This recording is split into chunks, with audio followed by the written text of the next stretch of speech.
ಪಾಕಿಸ್ತಾನ ಮೂರನೇ ದಿನವೂ ಕೂಡ ಸತತವಾಗಿ ದಾಳಿಯನ್ನು ಮುಂದುವರಿಸ್ತಾ ಇದೆ. ಈಗಲೂ ಕೂಡ ದಾಳಿಯನ್ನು ಮುಂದುವರಿಸ್ತಾ ಇದೆ. ಹಲವು ರೀತಿಯಾದಂತಹ ಮಿಸೈಲ್ಸ್ಗಳನ್ನು ಬಿಡುವಂಥ ಕೆಲಸವನ್ನು ಮಾಡ್ತಾ ಇದೆ. ಅದಕ್ಕೆ ಸರಿಯಾಗಿ ಭಾರತ ಉತ್ತರವನ್ನು ಕೊಡುವಂಥ ಕೆಲಸವನ್ನು ಮಾಡ್ತಾ ಇದೆ. ಯುದ್ಧದ ಕಾರ್ಮೋಡದ ಮಧ್ಯೆ ನುಸುಳುಕೋರ ಉಗ್ರರು ಫಿನಿಶ್ ಆಗ್ತಾ ಇದ್ದಾರೆ. ಸಾಂಬಾ ಸೆಕ್ಟರ್ನಲ್ಲಿ 7 ಜೈಷೆ ಮೊಹಮ್ಮದ್ ಉಗ್ರ ಸಂಘಟನೆಯ ಉಗ್ರರು ಮಟಾಶ್ ಆಗಿದ್ದಾರೆ ಅನ್ನೋದು. 7 ಶಂಕಿತ ಉಗ್ರರನ್ನ ಈಗ BSF ಹೊಡೆದುರುಳಿಸಿದೆ. LOCಯಲ್ಲಿ ದಾಳಿ ಮಾಡುತ್ತಲೇ ಉಗ್ರರನ್ನ ಕಳಿಸ್ತಾ ಇದೆ ಪಾಕಿಸ್ತಾನ. ಅದರ ಇಂಟೆನ್ಷನ್ನೇ ಅದು.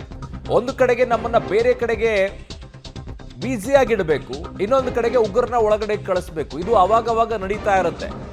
ನಿಮಗೆ ಪೂಂಚ್ ಸೆಕ್ಟರ್ನಲ್ಲಿ ಈ ಭಾಗಗಳಲ್ಲೆಲ್ಲ ಏನು ಮಾಡ್ತಾರೆ ಅಂತಂದರೆ ಈ ರೀತಿಯಾಗಿ ಕಂಟಿನ್ಯೂಸ್ ಆಗಿ ಫೈರಿಂಗ್ ಮಾಡ್ತಾ ಇರ್ತಾರೆ. ನಾವು ಅದರಲ್ಲಿ ಬ್ಯುಸಿ ಇದ್ದಾಗ ಟೆರರಿಸ್ಟ್ಗಳನ್ನು ಬೇರೆ ರೀತಿಯಲ್ಲಿ ಒಳಗಡೆ ಕಳಿಸುವಂಥ ಕೆಲಸ. ಈಗಲೂ ಕೂಡ ಅಷ್ಟೇ, ಅಟ್ಯಾಕ್ ಮಾಡುವಂಥದ್ದು ಬೇರೆ ಕಡೆಗೆ, ಕಳಿಸುವಂಥದ್ದು ಬೇರೆ ಕಡೆಗೆ. ಅಂದರೆ ಒಳಗಡೆಗೆ ಬಂದು ಇನ್ನೊಂದು ರೀತಿಯಾಗಿ ದೊಡ್ಡ ಮಟ್ಟದಲ್ಲಿ ದಾಳಿಯನ್ನು ಮಾಡುವಂಥದ್ದು.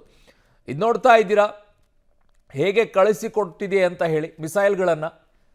ಸೊ ಅದು ಆ್ಯಕ್ಟಿವ್ ಆಗಿರುವಂಥ ಮಿಸೈಲು ಇನ್ನೂ ಕೂಡ ಆಗಿಲ್ಲ. ಅದ್ರ ಜೊತೆಗೆ ಅಲ್ಲಿರುವಂಥ ಸ್ಥಳೀಯರು ಅದ್ರ ಜೊತೆಗೆ ಅಷ್ಟೊಂದು ಮುಟ್ಟೋದು ಅದನ್ನೆಲ್ಲ ಮಾಡೋಕ್ಕೆ ಹೋಗಬಾರ್ದು. ಪೊಲೀಸರೇ ಬಂದು ಆ ರೀತಿಯಾಗಿ ಮುಟ್ಟುವಂಥದ್ದಾದರೆ ಏನ್ರಿ ನೀವೆಲ್ಲ, ಯಾರು ಹೇಳ್ಕೊಟ್ಟಿದ್ದಾರೆ ನಿಮಗೆಲ್ಲ ಅದನ್ನು ಮುಟ್ಟುವಂಥದ್ದು?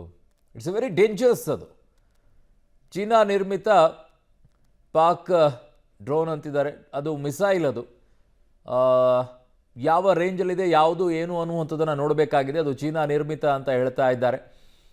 ಸೊ ಅದ್ರ ಜೊತೆಗೆ ಅಷ್ಟೊಂದೆಲ್ಲ ಮುಟ್ಟುವಂಥ ಕೆಲಸವನ್ನು ಮಾಡಬಾರ್ದು. ಕಾರಣ ಅದು ಜೀವಂತವಾಗಿರುವಂಥದ್ದು. ಇನ್ನೂ ಅದನ್ನು ಪೂರ್ತಿ ಡಿಸ್ಪೋಸಲ್ ಮಾಡಬೇಕಾಗತ್ತೆ. ಅದನ್ನು ಹೇಗೆ ಮಾಡ್ತಾರೆ ನೋಡಿ. ಅದರ ಜೊತೆಗೆ ಆ ರೀತಿಯಾಗಿ that's not a good sign ಅದು.